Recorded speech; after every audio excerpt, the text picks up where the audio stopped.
Oh hey guys, let's draw a fiery explosion. So I've got these 4 fire explosion designs. I've got them laid out on my page top to bottom. So we're going to do one of these per tutorial. So this first one is pretty fun. It's got these pillowy smoke puffs out here, and then it's lit from the middle. There's like the brighter shapes are towards the center, casting fiery light out onto the pillowy clouds. Second one is similar. It's got the fiery hot spots down here in the crevices, projecting light out onto the cloud. This second one has a shadow shape out here, where the first one doesn't, and so that just adds another layer of detail to it. But it's done in a very stylized way, just kind of sputtering off these little puffs that burst out. Then we've got a really aggressive one with no smoky shapes at all, and it's just all about the sharp shapes. We got some little hearts in there that came.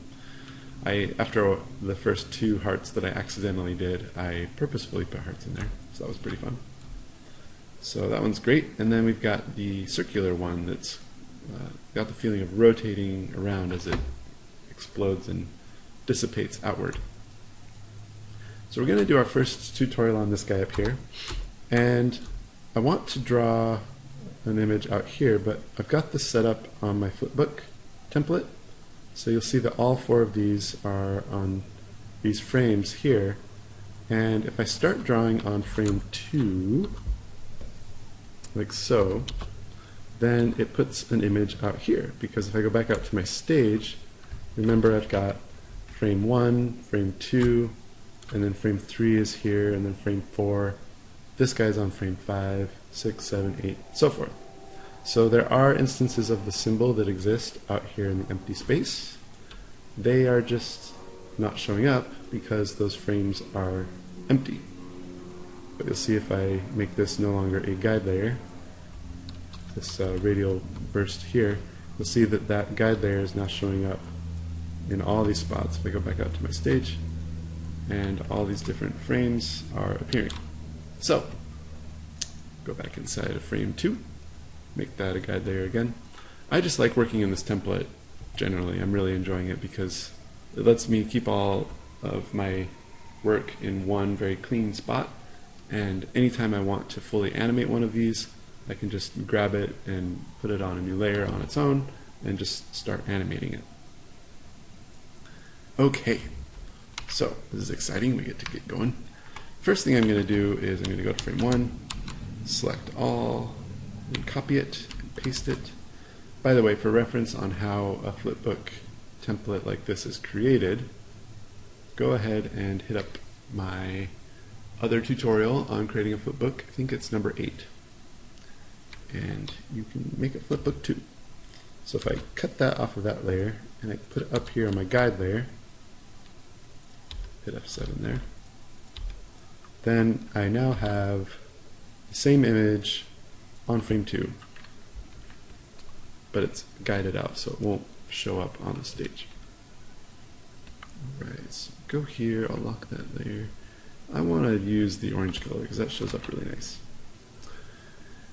Alright, so we'll start with the pillowy shapes, and this is just going to be a fun process. We're not really going to try and nail it on the first time, because I know that usually the first attempt that I make, I throw out.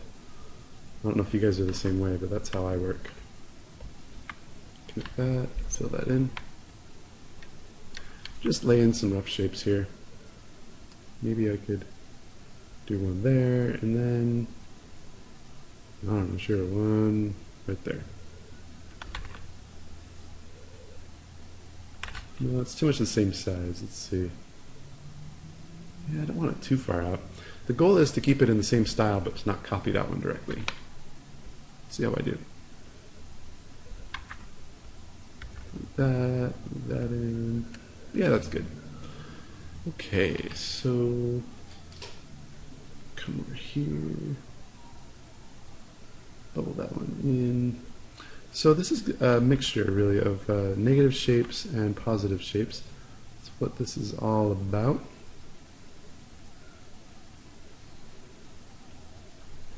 Get some of these going. maybe there's shape in there. Cool. And then a little blip there. And let's see. If that blip is out that far, I'll do one that's a little closer in right there. Cool. So we got the beginnings of something. Might be good. I guess we'll find out.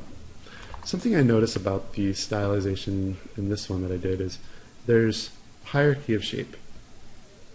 There's these bigger shapes out on the peripheral and then little shapes in the middle. So as you get closer to the center, the shapes feel smaller, and what that does is it helps it, it's going to help it in the animation that as it moves further out, it feels like it's moving toward the camera because the shapes are getting bigger, and then the shapes in the center are a little smaller and more contained. This is not the only way, by the way, to design a fiery explosion. I want to emphasize that, and I tried to emphasize that too by also showing that there was at least 3 other ways in this same tutorial. So you'll notice what I did here. There's 2 equally sized lumps, lovely lumps, but I want to make them a little different from each other. So I just do that, and there we go. So now we got a bigger lump and a littler lump. Oh, hit undo too many times. Oops. Alright, so got some negative shapes, maybe another negative shape. I don't know, make this one longer. Yeah, I like that. Alright, it's looking pretty good. I'll just clean up these little tips here. A lot of times you'd be surprised at how close you already are to an excellent drawing, and you only need just slight adjustments to get it to be amazing. Alright, so got it going in these ways, and now I think, you know what, this silhouette, this overall silhouette might change as I start painting in little details like that, but for now, it's keeper. Alright, so I'm going to switch to the pencil tool, which is Y on the keyboard. For reference on which hotkey is what, there's a hotkey guide that you can download. I talked about that in a previous tutorial. I think that was number 10? 9 or 10. It's probably number 10. So some things that I'm thinking about when I'm painting these negative shapes. If I look at this guy here, this dude, first off, I can turn on outline mode and I can see that he's following that line pretty good, but he's not really following that one very well. So let's get him in shape. Get the shape in shape. So now it feels like very clearly he's radiating out. Again, this is a very simple style. We have a guest today, a low-flying single-engine plane joining us for today's tutorial. So let's see. So yeah, now it feels like it's exploding out a little better. You'll notice this line over here. It's kind of nice that it doesn't perfectly follow it. I'll leave it. Why not? Make it feel organic and such. So this shape here is a positive shape, and then you got this smaller negative shape creating this positive shape. It all feels pretty well put together. The problem I'm having is if I follow my eye around in a circle, these two are kind of twinning each other, you know? They kind of just feel like they're doing the same thing. You know what I mean? I mean, we've even got a hook there and a hook there. And it's really important to pay attention when you're designing shapes that you try to avoid twinning. Your brain will play tricks on you. It's the best way I know how to describe it. Brain likes to flatten things out. Likes to make them the same, identical, etc. So what your job is to engage the right side of your brain and say to your left side, I am not going to make this symmetrical, I am not going to make it the same, I'm going to make it awesome. So we got that guy there, and I don't know, maybe this guy does that. No longer shall he do the same thing as his counterpart. Feels better, right? There's just little differences like that that you got to throw into your work to just make it good. Not just okay, but good. And then to make it amazing, well, it's a whole other issue. Okay, I can go back to frame 1 and check them out that way.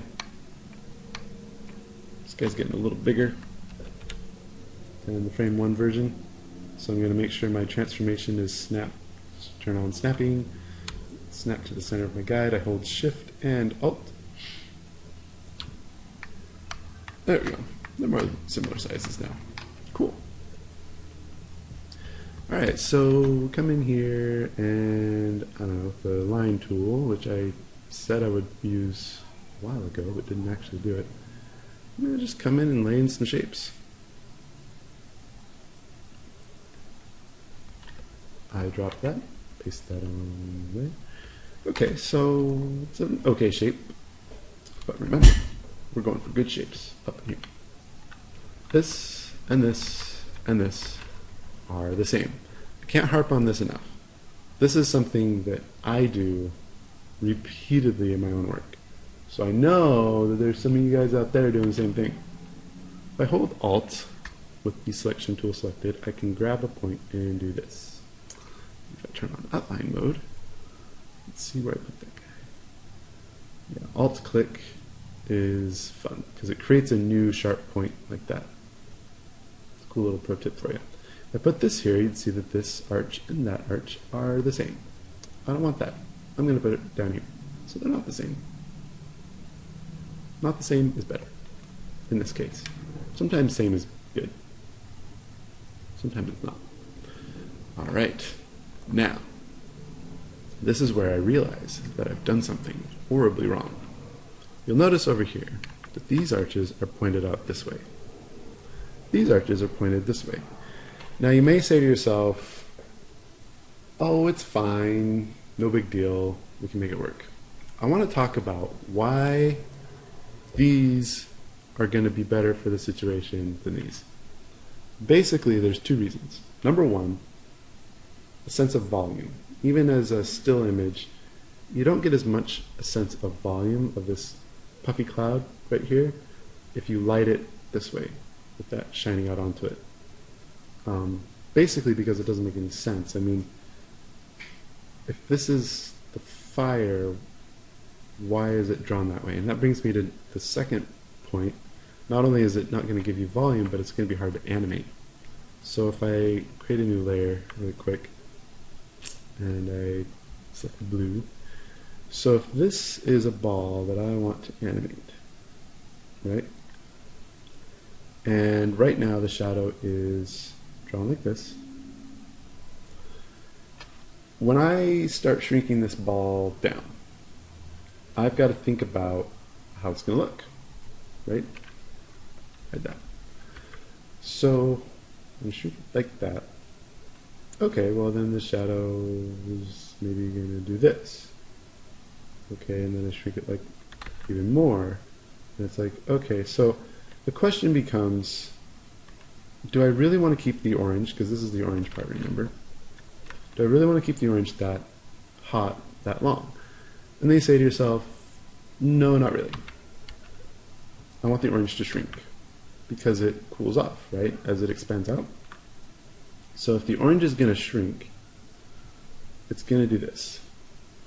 And it looks okay. It kind of works. But it's kind of funny looking, because then you get down to here and it's like, I don't know, you got like little orange pieces like that. And it's just not how real fire functions.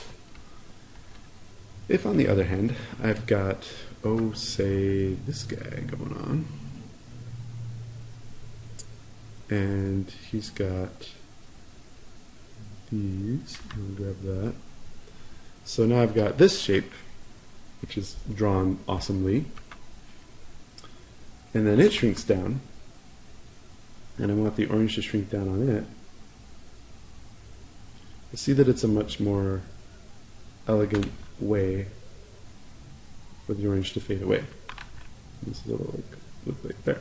And it's just going to lend itself better to animation. The volume is more clear, it's better for animation, and so that's why planning ahead is the way to go. So, long story short, don't do what I did. And don't be afraid to undo your work, just get rid of it. I don't mean like every little stroke that you make, because sometimes you make strokes and it's easy to get unconfident, especially if you're new to a Wacom tablet. But yeah, as I undo every little stroke that I do. Alright. Here's another pointer. So when I'm drawing this, the temptation is to do that, right? Well, let's go ahead and fill that in, and we'll just show you how it looks. The problem with that is, apparently there's an air show today, or something. The problem with that is, it just doesn't make any sense. Because I want the light from the fire to be shining up onto it, right there. But instead, there's this dark side. You see the problem there? So I need to get it over to here. But the problem with doing it that way is it breaks my rules. I mean, I guess it's pretty good. Actually, it's pretty good. It's pretty good. I kind of like it. I might keep it. I'm threatening to keep it right now. The only reason I like it is because it curves in and then out, and it's kind of this nice variety. I don't know, I may change it later, we'll see. Got a curve, and a curve. So I'm going to get rid of that by combinating. And then there we go. Notice that I'm kind of using cleanup techniques along with drawing techniques. It's just kind of how I work. I know that some people might not like that because they like to work a little more freely. I think you need to be careful. I agree that working more free is important because you need to feel like you can change anything and add anything, and it keeps the gesture of the drawing really nice. But at the same time, sometimes it's fun to kind of tighten things up, see how they work out. I don't know. Does that look good? It doesn't. I don't know, it looks alright, I guess. Something that I liked about the other one that I did that I'm really not doing at all here, some of these long pointy ones. There's like some shorter ones, and there's some really skinny ones. Oh, and that's cool too. That's a cool negative shapes. So let's do that. Let's do a cool negative shape there. That wasn't cool enough. Let's do a cool negative shape deeper down in, like so. And then we'll do a pointy shape like that. Yeah, I don't know what I'm doing. I'm just messing around with stuff. Get that over there. Fill that in. That didn't work. Keep that. Fill that in. Yeah. Easy peasy. This is just a fun combination of the selection tool and then the brush tool, eraser tool, all the tools, guys. Use all the tools. Alright, so this comes over here.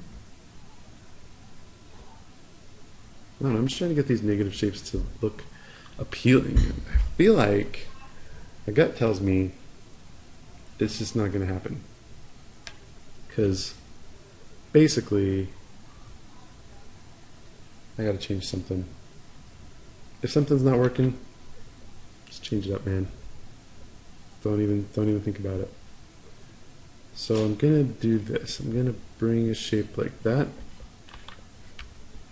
and then another shape like that. And I right-clicked accidentally. That's okay. Accidents happen. And delete that. And there we go.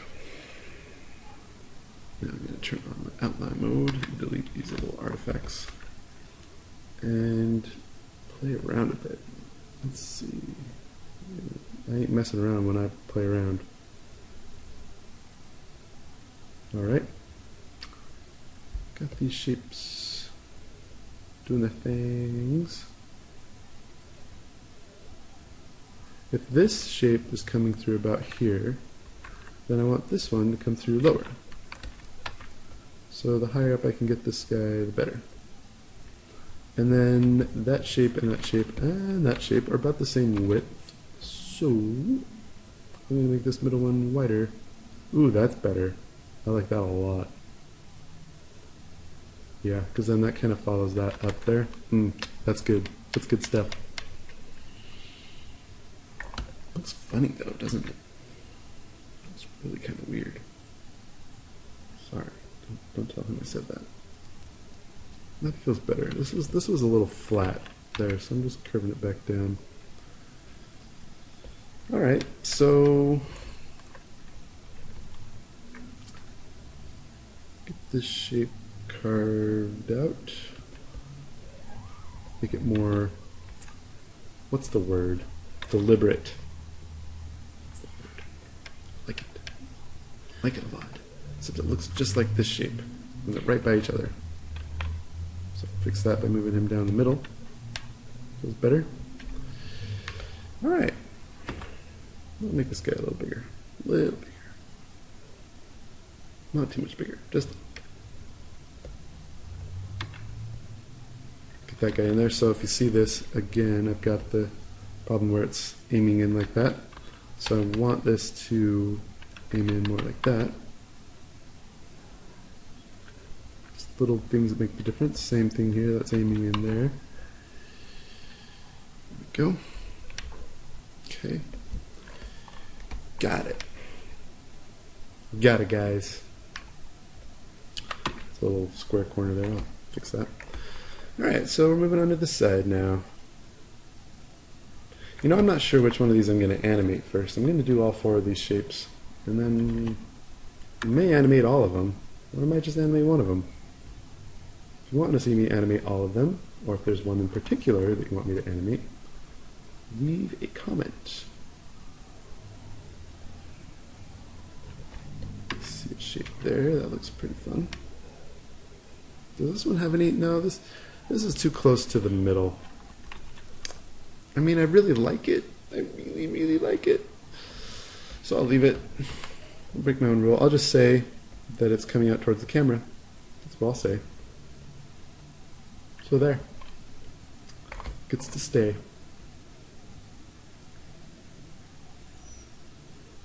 Maybe I should put some of these in while I'm first drawing. There we go. Put some of these long pointy ones in is what I mean. Oh boy. That did not work out as planned. There we go. That's better. I like that. I actually like that a lot. Feels nice. We're keeping it. Okay, so now this is a combination of streakies that come out, creating orange that comes in, and then also some bubbliness that kind of wraps around. And that one that wraps around the negative shapes, I don't know if it's going to wrap around all these negative shapes, because I put them further out.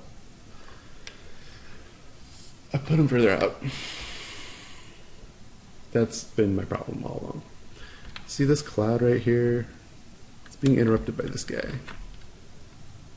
So what I'm going to do, I'm going to hit the S key, which is the stroke fill tool. And then I'm going to stroke fill these two guys. And then I'm going to double click on these lines after paint filling them in. Use the Q for transform, and then, no, don't do that. Just rotate it. Yeah, that's much better. Alright, here we go. Although I really like this guy. Guys, I'm going to do it. I'm just going to leave him there. I can't do it. I mean, the way that he relates to the other shapes around him is just too good. I can't change it. This guy needs to be smaller. It's getting too big for his own good. Alright, we got some nice variety. We got a fat one, we got a skinny tall one, and then we just got a little one. Alright, so now we got to think. I mean, this exercise really is fun because it gets your brain to think positive, negative. Gets you all brain juicy, flowing, and whatnot.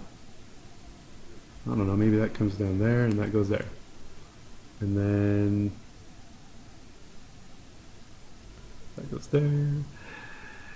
And maybe this, I'm drawing the lighter shape, by the way. I'm just going to try to do this all in one go. We'll see how it goes. I'm going to get this to just slide over there. And yeah, maybe this bubbles up. I like that feeling of like bubbling up. Bubbles up to there, and then we got a small one there. And I dropped that and fill it in. Well, I'm not going to do this one by one. Hit Control A, set your line type to none. It gets rid of those lines that you made with the pencil tool. And there we have it. So we've created this fun bursty explosion. Feels like it's got plasma bursting out into these clouds. It's got this awkward cloud in the middle. Let's go out here and see how that feels. Yeah, it kind of feels like it's coming out towards the camera there. Not entirely sold on it. I don't hate it. Let's see how it looks with it filled in. Oh yeah, that's kind of better. Just as an orange instead of a... Doesn't call too much attention to itself that way. Still feels like it's kind of coming out on top of the yellow, which is what I wanted with the cloud, but it's not as jarring. I still get this nice gradient of super bright out to the darker periphery. And I say it's good. I say we stick with it that way. So in the next tutorial I'll move on to this guy down here. But for now, we've just got these two in the same style. Feeling kind of cool. I could animate either one of those, I think, and I'd be pretty happy with where they're headed. But there you have it. There's a fiery explosion. Hope you learned something.